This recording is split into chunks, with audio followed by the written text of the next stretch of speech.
Hello students, आज हम BA भाग प्रथम वर्ष के प्रथम प्रश्न पत्र के अंतर्गत अपने अगले अध्याय समुदाय अर्थात कम्युनिटी के बारे में पढ़ेंगे। कम्युनिटी सामान्य भाषा में प्रचलित शब्द है जिसका प्रयोग कई बार जाति विशेष, धर्म विशेष या संप्रदाय विशेष के लोगों के लिए किया जाता है, जैसे ब्राह्मण समुदाय, ईसाई समुदाय, हिंदू समुदाय, मुस्लिम समुदाय आदि। परंतु समाजशास्त्र में समुदाय शब्द का प्रयोग इन अर्थों में नहीं किया जाता। समाजशास्त्र में किसी भी गांव, कस्बे, नगर, महानगर तथा देश को समुदाय माना जाता है, क्योंकि इन सभी समूहों के साथ एक विशेष शब्द निश्चित भौगोलिक क्षेत्र जुड़ा हुआ है।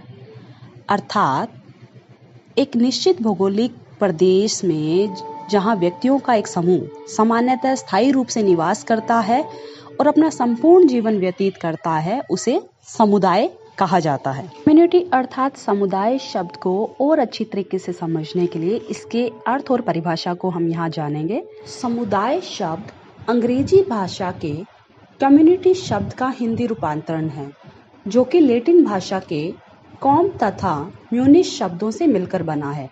लैटिन में कॉम शब्द का अर्थ एक साथ तथा म्यूनिस का अर्थ सेवा करना है। अतः समुदाय का शाब्दिक अर्थ ही एक साथ सेवा करना है। अन्य शब्दों में समुदाय का अर्थ व्यक्तियों के एक ऐसे समूह से है जो निश्चित भूभाग पर साथ साथ रहते हैं और वे किसी एक उद्देश्य के लिए नहीं बल्कि सामान्य उद्देश्यों के लिए वहां रहते हैं और सामान्यतः अपना संपूर्ण जीवन वही व्यतीत करते हैं।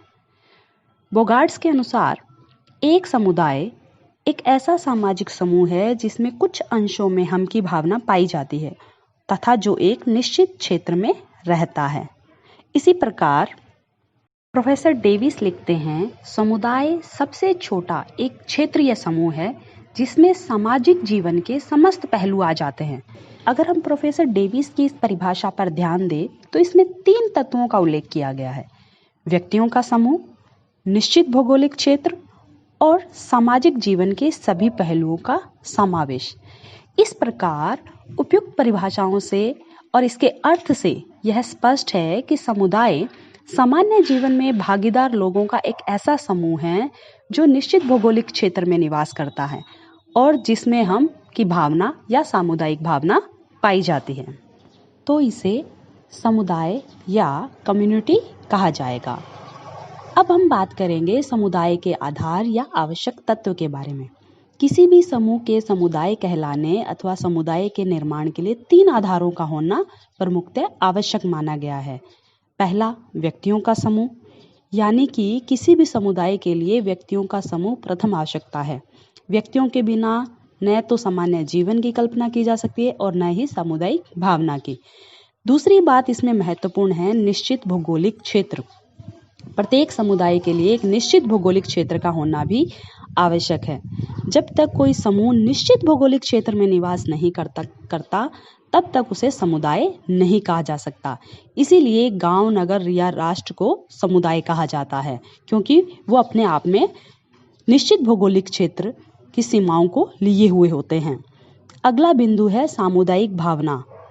इसे हम की भावना के नाम से भी हम जान सकते हैं। समुदाय निर्माण के लिए व्यक्तियों के समूह तथा निश्चित भौगोलिक क्षेत्र के अलावा सामुदायिक भावना का होना भी आवश्यक है। सामुदायिक भावना का मतलब होता है कि उस समुदाय के प्रति हम सब एक हैं, यह समुदाय हमारा है, ऐसी भावनाओं का होना।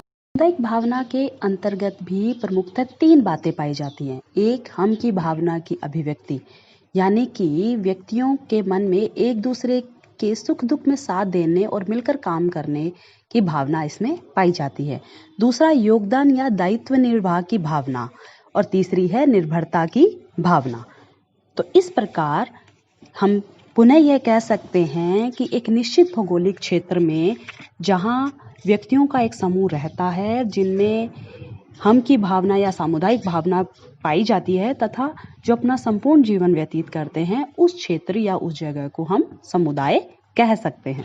अभी तक हमने समुदाय का अर्थ और परिभाषाएं पढ़ी तथा उसके आवश्यक तत्वों के बारे में जाना। इन 3 आधारों के अलावा समुदाय की कुछ विशेषताएं होती हैं जो इस प्रकार है। सबसे पहले स्वतः विकास, यानी कि एक समुदाय का निर्माण जो होता है वो कुछ लोगों के द्वारा जानबूझकर या नियोजित तरीके से नहीं किया जाता, बल्कि समय के बीतने के साथ साथ इसका विकास स्वतः ही होता है। अगला है स्थायीपन। इसका मतलब है कि प्रत्येक समुदाय जो है एक निश्चित भौगोलिक क्षेत्र में स्थायी रूप से रहता है। किसी भी अस्थायी समूह जैसे भीड़, श्रोता समूह या खानाबदोश झुंड को समुदाय नहीं माना जाता। अगला पॉइंट है इसका विशिष्ट नाम, यानी कि प्रत्येक समुदाय का अपना एक विशिष्ट नाम होता है जो उस समुदाय के लोगों में हम की भावना को जागृत करने या उसे बनाए रखने में सहयोग करता है। इसका अगला बिंदु है मूर्तता, यानी कि समुदाय एक मूर्त समूह है। जैसा कि हमने समाज वाले अध्याय में पढ़ा था कि समाज सामाजिक संबंधों का जाल है और सामाजिक संबंध जो होते हैं वो अमूर्त होते हैं, इसलिए समाज भी अमूर्त होता है, लेकिन समुदाय को मूर्त कहा गया है। इसका कारण यह है कि यह एक निश्चित भूभाग पर बसे मनुष्यों के समूह के रूप में इसे हम देख सकते हैं। अगला इसका बिंदु है व्यापक उद्देश्य। समुदाय का विकास किसी एक या कुछ विशिष्ट उद्देश्यों के लिए नहीं होता। यहाँ तो व्यक्ति के जीवन के लगभग विभिन्न गतिविधियां या विभिन्न जो जीवन लक्ष्य है उनकी पूर्ति होती है, इसलिए इसके उद्देश्य व्यापक होते हैं। अगला बिंदु है सामान्य जीवन। प्रत्येक समुदाय के कुछ सामान्य रीति रिवाज, परंपराएं, विश्वास, उत्सव, त्योहार, संस्कार आदि होते हैं जो उस समुदाय के लोगों में एकरूपता उत्पन्न करने में सहयोग करते हैं। इसका अगला बिंदु है सामान्य नियम व्यवस्था। गिन्सबर्ग ने नियमों की सामान्य व्यवस्था को समुदाय की एक महत्वपूर्ण विशेषता माना है। उनके अनुसार सामान्य नियमों के माध्यम से सदस्यों के व्यवहार को निर्देशित किया जाता है और उन पर नियंत्रण रखा जाता है। इसका अगला बिंदु है आत्मनिर्भरता, यानी कि प्रत्येक समुदाय एक आत्मनिर्भर समूह माना गया है जो अपनी सभी आवश्यकताओं की पूर्ति स्वयं ही कर लेता है। अगला बिंदु है अनिवार्य सदस्यता। इसमें बताया गया है कि प्रत्येक व्यक्ति किसी न किसी समुदाय का सदस्य अवश्य होता है। वह किसी न किसी क्षेत्र विशेष में अन्य लोगों के निकट रहता है, उनके साथ अंतःक्रिया करता है। उसे अपनी विभिन्न आवश्यकताओं की पूर्ति के लिए किसी न किसी क्षेत्रीय समूह अर्थात समुदाय में रहना पड़ता है। उपरोक्त अनुसार विशेषताएं जिस क्षेत्रीय समूह में पाई जाती हैं उसे हम समुदाय कह सकते हैं। तो स्टूडेंट्स, आज हमने अपने अध्याय में समुदाय का अर्थ, उसकी परिभाषा, समुदाय के आधार या आवश्यक तत्व तथा समुदाय की विशेषताओं के बारे में जाना।